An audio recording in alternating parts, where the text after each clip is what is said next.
당신은 두려움의 악순환에 갇혀본 적이 있습니까? 당신을 마비시키는 두려움 말입니다.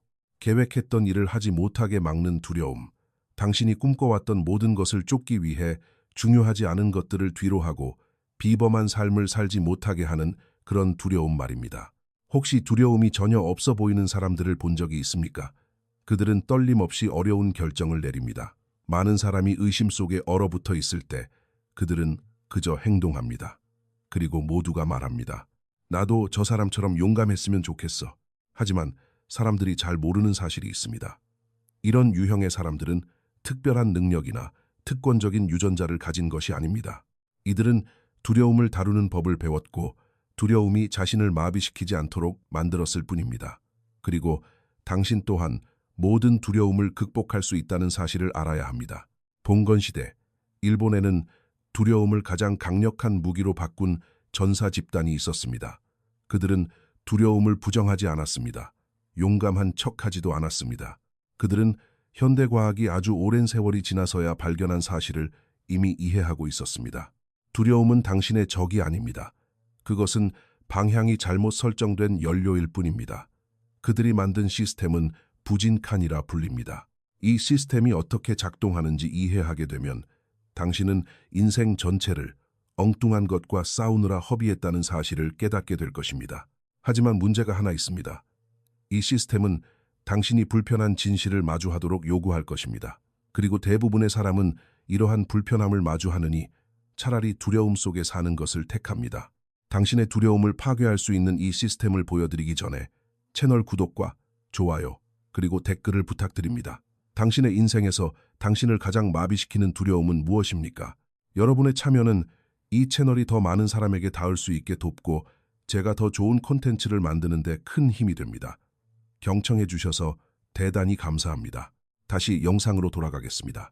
제1장 만남. 오늘 제가 들려드릴 이야기는 제임스라는 변호사에 관한 것입니다. 그는 부유한 동네에 아파트가 있고 탄탄한 경력을 가진 성공한 남자였습니다. 하지만 그에게는 아무도 모르는 비밀이 하나 있었습니다. 그는 마비될 듯한 두려움 속에서 살고 있었습니다. 대중 앞에서 말하는 것에 대한 두려움, 갈등에 대한 두려움, 사람들을 실망하게 할까봐 생기는 두려움, 실패에 대한 두려움, 그리고 사기꾼으로 밝혀질까봐 생기는 두려움이었습니다. 매일 그는 가슴이 조여오는 답답함을 느끼며 잠에서 깼습니다.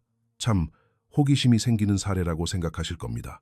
어떻게 성공한 변호사가 갈등을 두려워할 수 있을까요? 이상하지 않습니까? 하지만 제임스는 실수하는 것을 매우 두려워하는 사람이었고 이 두려움이 그를 움직이는 원동력이었습니다. 동시에 그것은 그의 내면을 갉아먹고 있었습니다. 그는 과도한 업무로 이를 보상하려 했습니다. 두려움을 느낄수록 더 많은 시간 일했습니다. 불안해질수록 더 많은 성과를 쫓았습니다.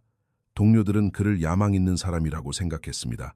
하지만 진실은 그가 도망치고 있었다는 것입니다. 그러다 피할 수 없는 일이 벌어졌습니다.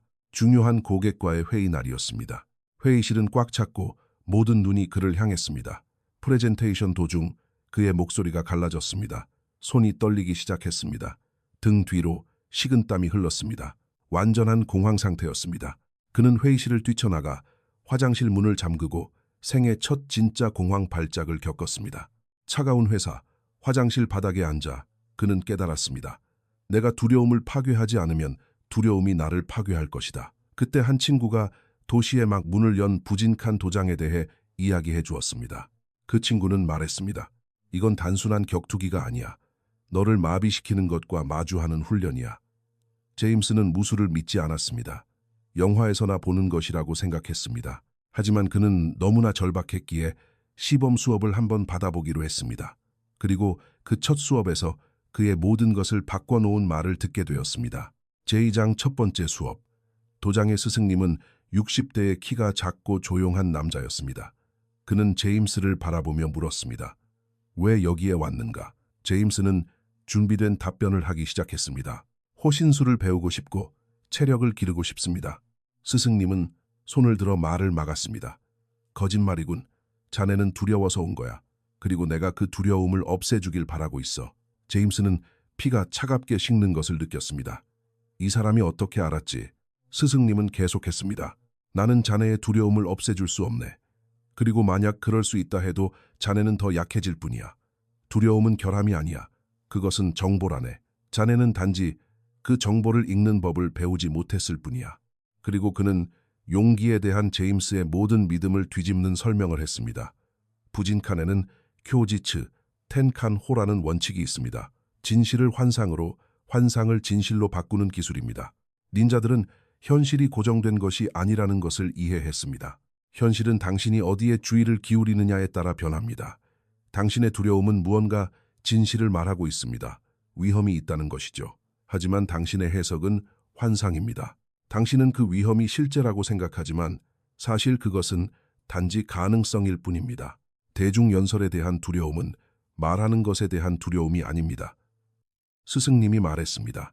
그것은 판단에 대한 두려움이다. 하지만 판단이 자네를 물리적으로 다치게 할 수는 없지. 자네의 몸은 상상 속의 위협에 대해 마치 그것이 실제인 것처럼 반응하고 있는 거야.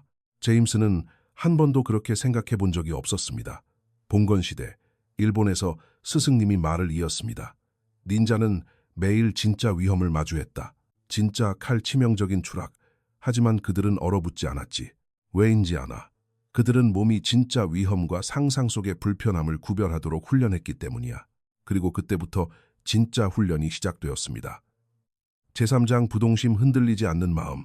스승님이 가르친 첫 번째 것은 주먹질이나 발차기가 아니었습니다. 바로 호흡이었습니다. 두려움을 느낄 때 그는 설명했습니다. 가장 먼저 변하는 것은 호흡이다. 호흡이 빨라지고 얕아지며 가슴으로 숨을 쉬게 되지. 이것은 교감신경계를 활성화해 생존 모드로 들어가게 한다. 몸의 모든 것이 도망치거나 싸우라고 소리치지. 하지만 호흡을 통제하면 몸을 속일 수 있다. 여기에 진짜 위험은 없다고 몸에 말하는 거야. 너무 간단해 보였습니다. 하지만 제임스는 시도했습니다.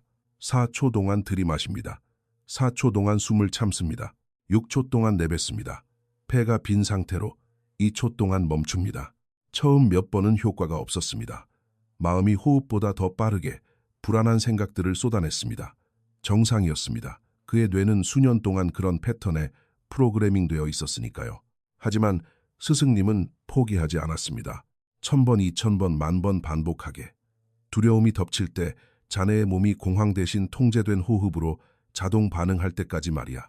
이것이 바로 부동심, 즉 흔들리지 않는 마음입니다. 두려움을 느끼지 않는다는 뜻이 아닙니다. 두려움이 당신의 행동을 지배하지 않는다는 뜻입니다. 한 선승이 말했습니다. 폭풍 속에서 굽히지 않는 나무는 부러지지만 굽히는 나무는 살아남는다. 부동심은 경직이 아닙니다. 그것은 의식적인 유연함입니다. 제임스는 매일 자기 전 기상 직후 회의 중 교통체증 속 엘리베이터 안에서 통제된 호흡을 연습했습니다. 처음 며칠은 무의미해 보였습니다. 하지만 2주가 지나자 무언가 변하기 시작했습니다. 상사와의 긴장된 대화 도중 가슴이 답답해지는 것을 느꼈습니다. 하지만 얼어붙는 대신 그는 숨을 쉬었습니다. 4초 들이마시고 4초 멈추고 6초 내뱉고 답답함이 완화되었습니다. 목소리가 단단하게 나왔습니다. 마법이 아니었습니다. 그것은 재프로그래밍이었습니다. 제사장 그림자와 마주하기. 하지만 호흡은 시작에 불과했습니다. 3주차의 스승님은 훨씬 더 어려운 것을 도입했습니다. 불편함에 대한 통제된 노출이었습니다. 자네는 평생 무서운 것을 피하며 살아왔어. 그가 말했습니다. 피할 때마다 뇌는 학습하지. 이것은 위험하다. 나는 도망쳐야 해. 회피는 두려움에게 먹이를 주는 것이다. 부진칸에서는 반대로 한다. 우리는 불편함 속으로 천천히 통제력을 가지고 걸어 들어간다. 몸이 나는 살아남았다. 세상이 끝나지 않았다고 이해할 때까지. 훈련은 간단했지만 잔인했습니다. 누군가 주변에서 공격을 시벌하는 동안 가만히 서 있는 것이었습니다.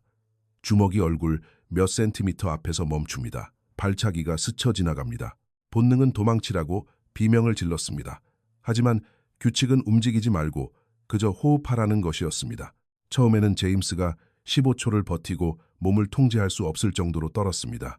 스승님이 멈췄습니다. 좋아. 두려움을 느꼈지만 죽지 않았어. 내일은 20초다. 미친 짓 같았지만 그 뒤에는 과학이 있었습니다.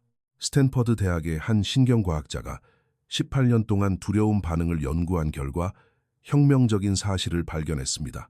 두려움을 유발하는 자극에 반복적으로 노출되되 실제 해를 입지 않으면 뇌의 공포센터인 편도체가 재조정되기 시작합니다. 편도체는 그 자극이 치명적이지 않다는 것을 배웁니다. 공포 반응이 줄어듭니다. 이것이 바로 닌자들이 신경과학에 대한 지식 없이 수세기 동안 해온 일이었습니다. 그들은 통제된 위험 상황에서 훈련하여 몸이 공황으로 반응하는 것을 멈추게 했습니다. 제임스는 계속했습니다. 수업마다 더 많이 노출되었고 매주 떨림이 줄어들었습니다.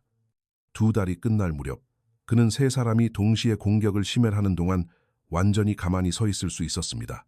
심장은 뛰었지만 정신은 맑았습니다. 그리고 전이가 일어났습니다. 직장에서의 중요한 회의, 까다로운 고객, 긴장된 분위기. 제임스는 가슴의 답답함이 다시 시작되는 것을 느꼈습니다. 하지만 소용돌이 속으로 빠지는 대신 새로운 일이 일어났습니다. 그는 숨을 쉬었습니다. 4초 들이마시고 4초 멈추고 6초 내뱉고 그리고 생각했습니다. 이것은 단지 불편함일 뿐이야. 진짜 위험이 아니야. 도장에서는 더 심한 것도 견뎌냈어. 그의 목소리는 확신에 차 있었고 손은 떨리지 않았습니다. 그는 명확하게 발표했습니다. 결국 고객은 계약을 체결했습니다. 동료들은 그가 약이라도 먹은 줄 알았습니다. 진실은 그가 뇌를 재설계했다는 것이었습니다. 하지만 여기서 진짜 시험이 시작되었습니다. 두려움은 외부 상황에만 있는 것이 아니니까요.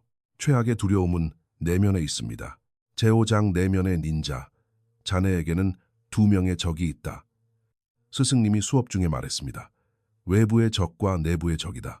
외부의 적은 보고 예측하고 훈련으로 대비할 수 있지. 하지만 내부의 적은 더 위험해. 자네의 모든 약점을 알고 있기 때문이다. 부진칸에는 신기체일치라는 개념이 있습니다. 마음, 기술, 그리고 몸이 하나가 되는 것입니다. 하지만 하나가 되기 전에 파편화된 부분들을 마주해야 합니다. 제임스는 자신이 꽤 잘하고 있다고 생각했습니다. 통제된 호흡 확인, 불편함 노출 확인. 하지만 어느 날 밤 스승님이 모든 것을 산산조각 내는 질문을 던졌습니다. 자네가 입 밖으로 절대 내뱉지 않는 단 하나의 두려움은 무엇인가? 침묵. 제임스는 속이 뒤틀리는 것을 느꼈습니다. 자네가 자신에게조차 숨기는 그 두려움. 스승님이 계속했습니다. 그것이 자네를 진정으로 통제하는 것이다. 제임스는 그것이 무엇인지 정확히 알고 있었습니다. 하지만 한 번도 말해본 적이 없었습니다. 부족하다는 두려움, 자신이 충분하지 않다는 두려움, 사람들이 진짜 자신을 알게 되면 떠날 것이라는 두려움이었습니다. 말해라. 스승님이 명령했습니다. 저는 제가 충분하지 않다고 느낍니다. 목이 메어 말이 나왔습니다. 제가 이룬 모든 것이 운이고 언제든 사람들이 제가 사기꾼이라는 걸 알아낼까봐 두렵습니다. 소리내어 말하는 것은 마치 오래된 상처를 벌리는 것 같았습니다. 하지만 이상한 일이 일어났습니다. 더 이상 아프지 않았습니다. 두려움의 이름을 붙이니 그 힘이 사라지는 것 같았습니다. 좋다. 스승님이 말했습니다. 이제 자네는 그놈과 싸울 수 있어. 숨어 있을 때는 무적이었지만 이제는 그저 또 다른 상대일 뿐이다. 제6장 거울 기법. 다음 훈련은 가장 어려웠습니다. 스승님은 제임스에게 두려움을 바탕으로 자신에게 했던 모든 이야기를 적으라고 했습니다. 나는 충분하지 않다. 사람들이 나를 판단할 것이다. 실패하면 모든 것을 잃을 것이다. 나는 성공할 자격이 없다. 각각의 제한적인 믿음을 종이에 적은 뒤 지시가 내려졌습니다. 이제 하나하나 의문을 제기해라. 실제 증거는 어디에 있는가? 느낌 말고 증거 말이다. 제임스는 첫 번째 문장을 보았습니다. 나는 충분하지 않다. 찬성 증거, 구체적인 것 없음. 그는 학위가 있었고 성공적인 사례들이 있었으며 만족한 고객들이 있었습니다. 반대 증거, 아주 많음. 잠시만 그는 생각했습니다. 내가 수년 동안 믿어온 이 이야기는 사실에 근거한 게 아니었어. 바로 그거다. 스승님이 말했습니다. 부진칸에서 우리는 이것을 교지츠, 즉 허실이라고 부른다. 진실과 거짓. 자네는 조사해보려고 멈춰선 적이 없었기 때문에 거짓 속에서 살았던 거야. 닌자는 자신의 믿음을 포함해 모든 것에 의문을 제기한다. 제임스는 일주일을 보내며 모든 두려움을 해체했습니다. 그리고 충격적인 사실을 발견했습니다. 두려움의 90%는 사실이 아닌 가정에 근거하고 있었습니다. 사람들이 나를 판단할까? 어쩌면 그럴지도 모른다. 하지만 그래서 뭐 어쩌라고? 판단은 실제 위험이 아니다. 실패하면 모든 것을 잃을까? 무엇을 근거로 그는 전에도 실패했지만 살아남았습니다. 모든 두려움은 논리의 빛에 노출되자 시들어버렸습니다. 옥스퍼드 대학의 인지심리학자가 15년간 정신적 편향을 연구한 결과 이렇게 설명합니다. 우리의 원시적인 뇌는 실제 위협과 인지된 위협을 구별하지 못합니다. 똑같이 반응하죠.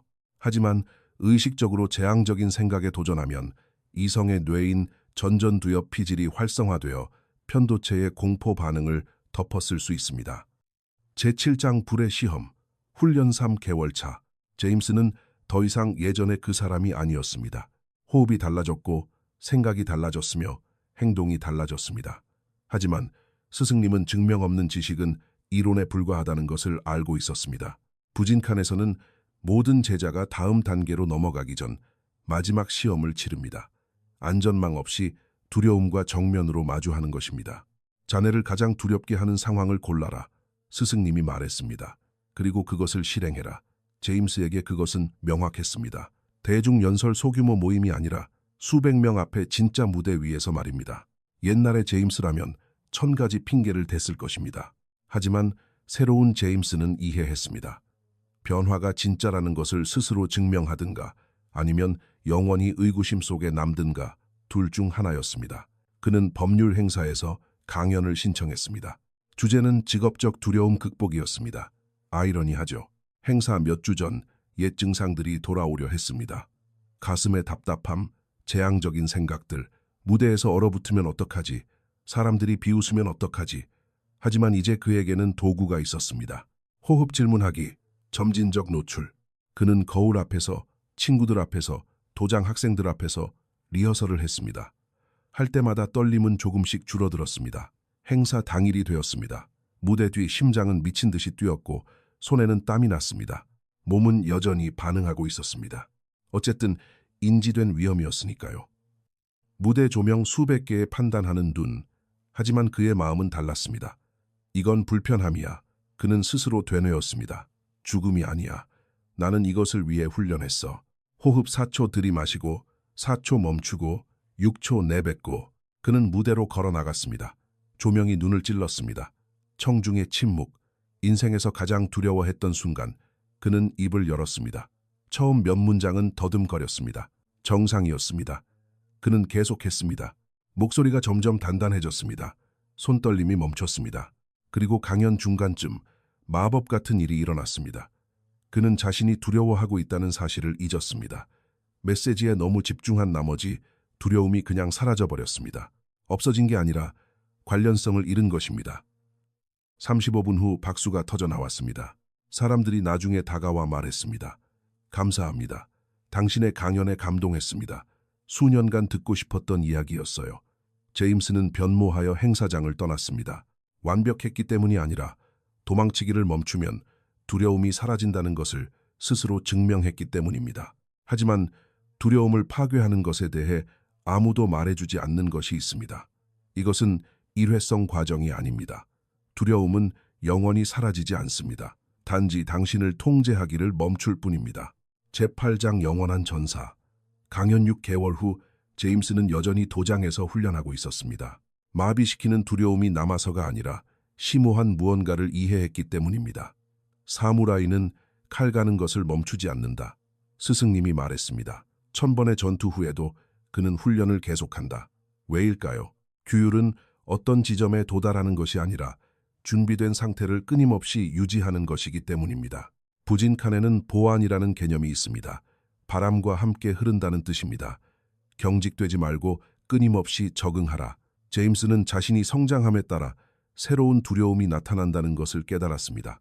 진지한 관계에 대한 두려움, 자신의 사무실을 여는 것에 대한 두려움. 두려움의 대상은 달랐지만 패턴은 같았습니다. 불편함을 회피하는 것. 하지만 이제 그에게는 시스템이 있었습니다. 매번 새로운 전쟁을 치를 필요가 없었습니다. 그는 같은 도구를 사용했습니다. 첫째, 판단 없이 두려움을 인식한다. 둘째, 호흡하여 신경계를 진정시킨다. 셋째, 재앙적인 이야기에 의문을 제기한다.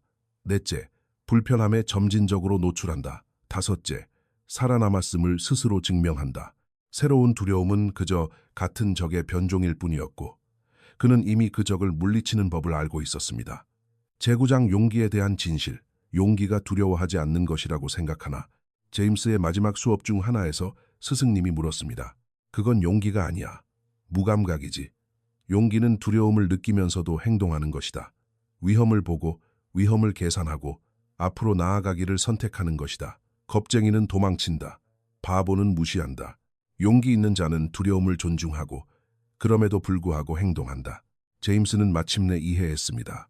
두려워하는 자신을 미워했던 모든 순간 그는 자연스러운 것과 싸우고 있었던 것입니다. 두려움은 인간 경험의 일부입니다. 언제나 그곳에 있을 것입니다. 요점은 두려움을 없애는 것이 아니었습니다. 두려움이 나타날 때 무엇을 할지 선택하는 것이었습니다.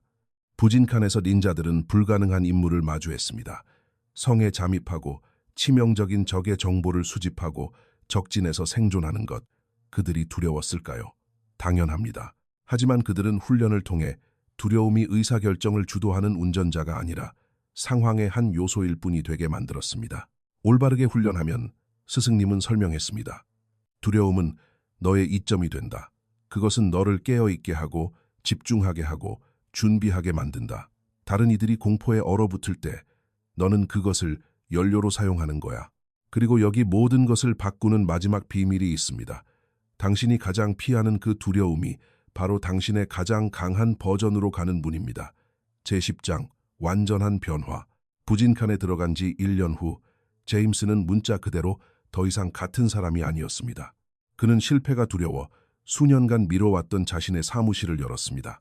상처받는 것이 두려워 피했던 진지한 관계를 시작했습니다. 자신을 공포에 떨게 했던 강연을 정기적으로 하기 시작했습니다. 친구들이 말했습니다. 야, 너 완전히 딴 사람이 됐네. 무슨 일이 있었던 거야? 그는 도장에 대해 말하지 않았습니다. 비밀이라서가 아니라 진짜 변화는 말로 설명할 수 없음을 알았기 때문입니다. 그것은 오직 경험될 수만 있습니다. 스승님이 마지막 수업에서 제임스가 절대 잊지 못할 말을 했습니다. 부진칸은 적과 싸우는 법을 가르치는 게 아니다. 인생과 춤추는 법을 가르치는 것이다. 두려움, 불편함, 불확실성, 이 모든 것이 춤의 일부다. 너는 그저 스텝을 배우면 되는 거야. 그리고 그 스텝은 단순했습니다.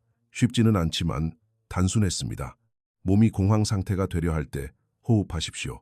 마음이 상상 속의 재앙을 만들어낼 때 의문을 제기하십시오. 두려운 것에 통제된 양만큼 자신을 노출하십시오. 생각보다 자신이 강하다는 것을 스스로 증명하십시오. 이것이 제2의 천성이 될 때까지 반복하십시오. 이것은 두려움을 제거하는 것이 아닙니다. 두려움과의 관계를 다시 설계하는 것입니다. 당신이 이것을 해낼 때, 이 변화가 완료될 때 당신은 심오한 사실을 깨닫게 됩니다. 당신은 평생 당신을 더 강하게 만들 수 있는 유일한 상대로부터 도망치느라 인생을 허비했다는 것을 말입니다. 두려움은 당신의 적이 아니었습니다. 그것은 당신의 스승이었고 당신은 수업을 빼먹고 있었던 것입니다. 질문은 남습니다. 당신은 도망치기를 멈출 준비가 되었습니까? 왜냐하면 두려움을 파괴한다는 것은 두려움 없는 사람이 된다는 뜻이 아니기 때문입니다. 그것은 더 이상 두려움에 통제받지 않는 사람이 된다는 뜻입니다. 가슴이 답답해도 행동하는 사람 시면을 보고도 자신에게 날개가 있음을 알기에 뛰어드는 사람 말입니다. 부진칸 시스템은 무술에 관한 것이 아닙니다. 내면으로부터 부서지지 않는 사람이 되는 것에 관한 것입니다. 내면의 악마를 바라보며 너는 더 이상 여기서 대장이 아니라고 말하는 것입니다. 그리고 당신이 그렇게 할 때, 그 변화가 일어날 때 사람들은 당신을 보며 생각할 것입니다. 저 사람은 어떻게 저런 걸 해내지? 그리고 당신은 답을 알 것입니다. 두려움과 싸우기를 멈추고 그것을 연료로 사용하는 법을 배웠기 때문입니다. 오늘 당신을 마비시키는 그 두려움은 당신이 찾는 자유로 가는 문입니다. 그저 그 문을 걸어 통과할 용기만 있으면 됩니다. 이 영상이 당신이 두려움을 보는 방식을 바꿨다면 채널을 구독하고 알림 설정을 켜서 미래의 콘텐츠를 놓치지 마시길 바랍니다. 그리고 댓글로 여기서 배운 것을 사용하여 어떤 두려움에 가장 먼저 맞설 것인지 알려주십시오. 기억하십시오. 용기는 두려움의 부재가 아닙니다. 두려움에도 불구하고 행동하는 것입니다. 여기까지 시청해 주셨다면 당신의 진실을 마주할 용기를 가진 것에 대해 그리고 경청해 주신 것에 대해 진심으로 감사드립니다. 다음 영상에서 뵙겠습니다.